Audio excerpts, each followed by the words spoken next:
Dikaitkan dengan Milan, Presiden Torino buka peluang transfer Bremer. Presiden Torino Urbano Cairo gagal menepis kemungkinan transfer Gleison Bremer pada bursa transfer Januari mendatang, menyusul rumor yang mengaitkannya dengan AC Milan.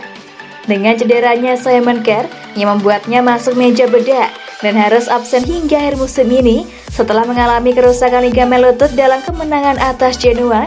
Rumor mengenai nama-nama yang mungkin akan didatangkan Rossoneri untuk menggantikan posisinya pun semakin cepat menyebar. Daniele Longo dari Calciomercato mengabarkan melalui Twitter bahwa target besar yang diinginkan Milan untuk memulas lini pertahanan, meskipun lebih cenderung dipersiapkan untuk bulan Juni ketimbang Januari saat ini, adalah Bremer.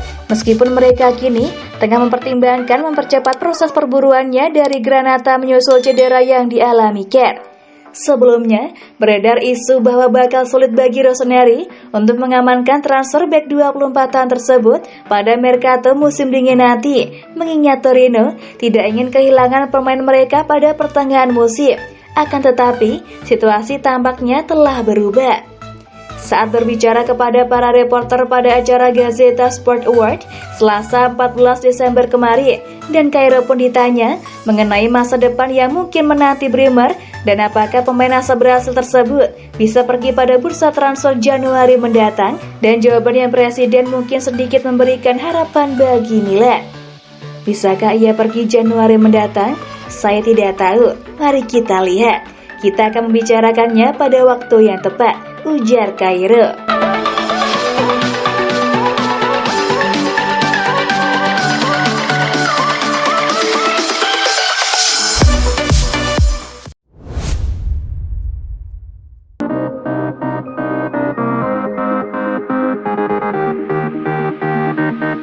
Studi menarik digelar untuk analisis masalah cedera Milan. Sebuah studi mendalam telah dilakukan untuk menganalisis masalah cedera yang dialami AC Milan sejak awal musim lalu dengan membandingkannya dengan beberapa rival Serie A mereka. Radio Rossoneri telah mengulas mengenai masalah Rossoneri dan mereka memulainya dengan menghitung jumlah pertandingan yang dilewatkan pemain-pemain dari 5 klub papan atas di Serie A sejak awal musim 2020-21 kemarin. Pasukan Stefano Pioli total melewatkan 377 laga, yang 100 kasus lebih banyak dibandingkan dengan Napoli di urutan kedua. Partenopei merupakan tim yang paling santer dihantam kasus COVID-19 dengan 55 kali melewatkan pertandingan akibat pemain positif. Sementara Inter, Il Diavolo dan Juventus hampir mendekati mereka dengan 38, dan 37 kasus. Kemudian, pemberitaan tersebut menyebutkan cedera non-otot yang semuanya berupa masalah traumatik, inflamasi, tendon, ligamen, dan masalah tulang. Pasukan Pioli memimpin di sini berkat masalah siku, engkel dan pangkal paha Ante Rebic, lutut dan tendon Achilles Zlatan Ibrahimovic, ligamen kolateral Matteo Gabbia, tendinopati patello-bilateral Alessandro Pizzari, dan pergelangan tangan Mike Maignan. Setelah itu ada masalah otot, yang lagi-lagi skuad Pioli memimpin dengan total 187 pertandingan dilewatkan, yang jauh lebih banyak daripada Atalanta dan Inter, sementara Juventus total melewatkan 30 pertandingan. Mereka yang mengalami masalah otot dan harus menepi adalah Ismail Bennacer, melewatkan 22 pertandingan, Ibrahimovic 19, Simon Kjær 14, David Calabria 12, Romagnoli 12, Rafael Leao 12, dan Rebic 8. Menariknya, 52% dari kasus tersebut merupakan masalah flexor, sementara betis 21% dengan total 73%. Angka yang menunjukkan bahwa masalah otot yang dialami Milan selama ini memang berkaitan dengan dua hal tersebut.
Maldini dan Shevchenko gelar dialog transfernya, begini sikap Castillejo.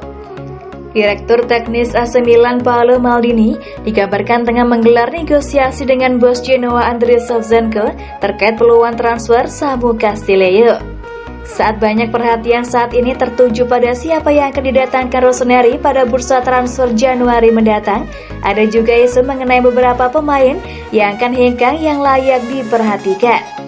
Sekitar 2 bulan setelah masalah otot yang ia derita saat melawan Bolonya, Castillejo masuk dari bangku cadangan dalam hasil imbang 1-1 Milan melawan Udinese akhir pekan kemarin dan turut membantu dalam terciptanya gol penyeimbang Zlatan Ibrahimovic dengan menunjukkan performa bagus secara keseluruhan. Calcio Mercato pun menyebutkan bahwa profesionalisme dan dedikasi pemain asal Spanyol tersebut tak perlu lagi dipertanyakan. Saat komitmennya pada tujuan tidak ada duanya, sesuatu yang tentu diapresiasi oleh Rossoneri dan Stefano Pioli. Hal tersebut tak mengubah fakta bahwa winger 27 tahun tersebut tidak dianggap sebagai bagian dari proyek klub dan Januari nanti, Maldini dan Ricky Massara berencana merampungkan penjualannya. Shevchenko yang saat ini melatih Genoa tertarik merekrut mantan bintang Villarreal tersebut dan sudah menggelar sejumlah dialog dengan Maldini yang bakal dengan senang hati mengabulkan harapan sahabat lamanya. Kontak antara kedua klub tengah berlangsung dan Milan berharap bisa mengantongi sekitar 7 juta euro atau 112 miliar rupiah dari penjualannya untuk diinvestasikan kembali pada bek tengah baru. Castillejo sendiri ingin diberi waktu untuk mengevaluasi masa depannya dan prioritasnya saat ini adalah kembali ke La Liga dengan Elche dan Getafe menunjukkan minat terhadapnya.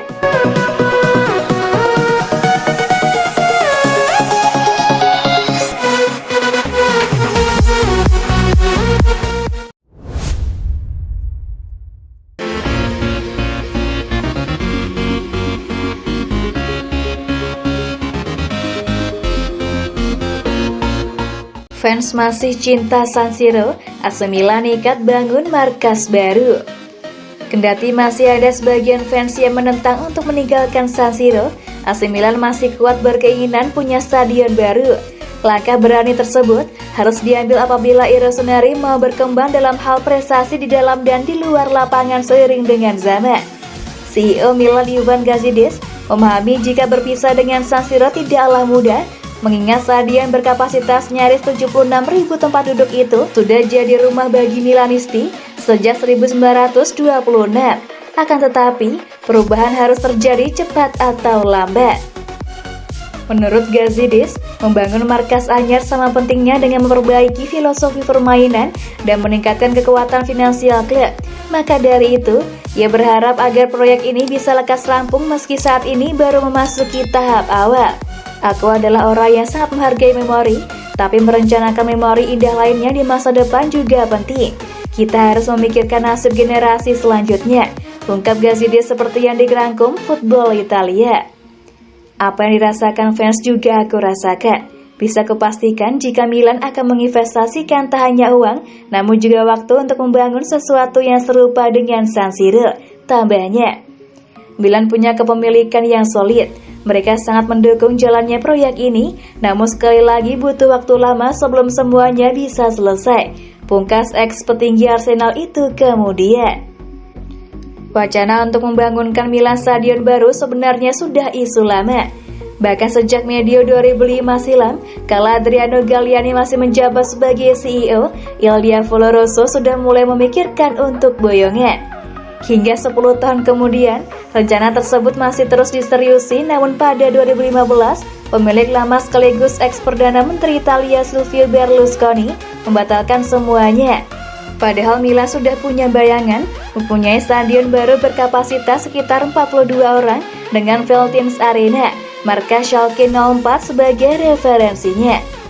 Kini proyek itu seolah digali kembali, namun lebih serius lagi pengelolaannya. Inter Milan yang merupakan rival kota sesama penghuni San Siro pun diajak untuk kembali bermain dalam satu atap. Sejauh ini, belum ada nama baru yang dicanangkan oleh Milan maupun Inter. Yang ada, baru maket dan desain proyek berjudul Nuovo Stadion Milano atau Stadion Baru Kota Milan.